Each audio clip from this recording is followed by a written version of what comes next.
first of all, let's take a quick look at this report from Moscow.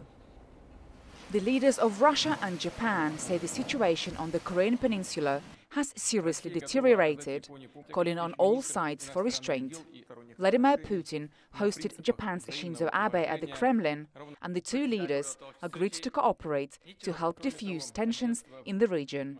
The two sides said they discussed joint economic projects on the disputed Kuril Islands, which could pave the way for the two nations to finally sign a peace treaty, formally ending World War II.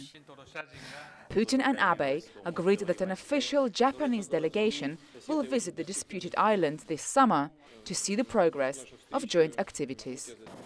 The islands were seized by Soviet Union forces at the end of World War II, and 17,000 Japanese residents were forced to flee. Progress has been slow in solving this issue, despite this being the 17th meeting between Putin and Abe since 2012. While thorny issues remain in Russian-Japanese relations, their recent meetings are seen as a sign that both Moscow and Tokyo are eager to settle the dispute and sign the treaty that the former Soviet Union and Japan never managed to negotiate. Mr. Shimatsu, let me come to you first. Now, Putin and Abe said they both wanted to see, among other things, a resumption of the six-party talks to resolve the DPRK issue. Do you think this would really happen? Well, that was, I think, a nicety, but I think the real situation was pointed out on the morning after, which was one of the strangest days in Japanese press history, as all the major dailies pulled their front-page stories or cut them radically. And this reflected a division, a split between the foreign ministry on one hand and the prime minister's office on the importance of this statement of moving closer to a settlement of the islands issue, which means toward a peace treaty. And at this time, that's especially important because of the naval buildup against the DPRK that Japan is participating in. So I think this indicates that Russia and Japan do not see eye to eye. Maybe Russia has some its own national security interests in mind, and Japan, unfortunately, is straddled with Shinzo Abe's legislation, law for a collective security law in which if allies, meaning American troops, are fired upon in any way, Japanese soldiers are obligated to come to their aid with weapons and join that battle. So it means that if there is any firing in the DPRK, Japan will be a full partner in that war. And that really opens up, not peace, but the possibility, if Russia feels threatened, of a full-on engagement. And we know what that leads to. If Russia has to take down the United States and Japan, we're talking about something like a world war. Now, Anna, Russia opposes U.S. military deployments in Northeast Asia while Japan supports them, and Japan is worried that Moscow may be reluctant to pressure Pyongyang owing to their economic ties. Do you think the Putin-Abe summit has addressed and, to some extent, solved these differences?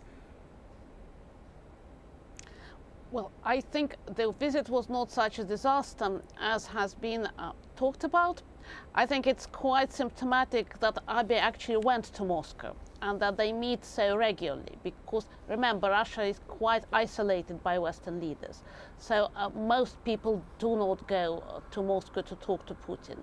So that's one thing. The other thing is that Russia opposes US military deployment and built up anywhere, full stop. So it's not unusual that it opposes it in this particular case of North Korea. But if there will be some kind of military action by design or by default, which is also possible, given President Trump's temperament, we also understand it can be something happening which is not being planned, that threatens Russian territory directly. So that's why Putin is very keen to try to avoid that kind of scenario. So yes, diplomacy, economic instruments, some kind of political pressure, bilaterally and multilaterally are the preferred interests at the moment.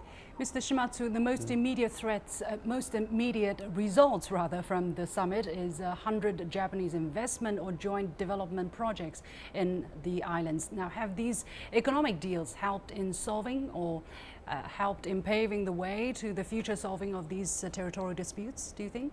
We have to look at these economic plans in their context. Back in December, after Donald Trump had won the elections and it looked like he had a very good relationship with Vladimir Putin, Shinzo Abe tried to get the lead there. He wanted to compete with the US to get sort of the benefits of that.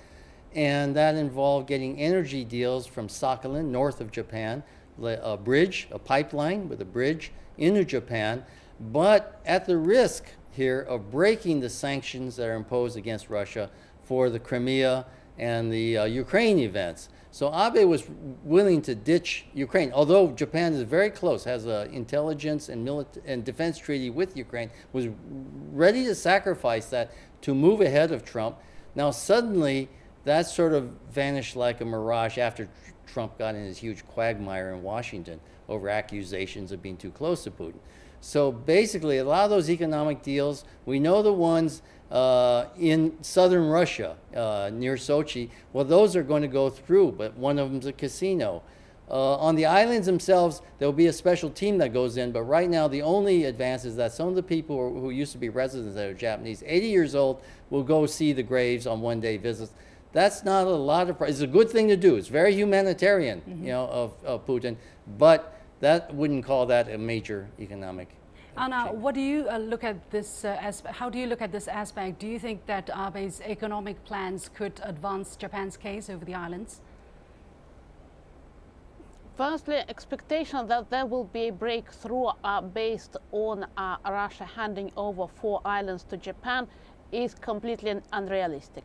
Yes, President Putin solved his territorial problem in 2014 in Crimea, but it doesn't mean that Prime Minister Abe can solve his territorial problem in the same way with Russia regarding the islands.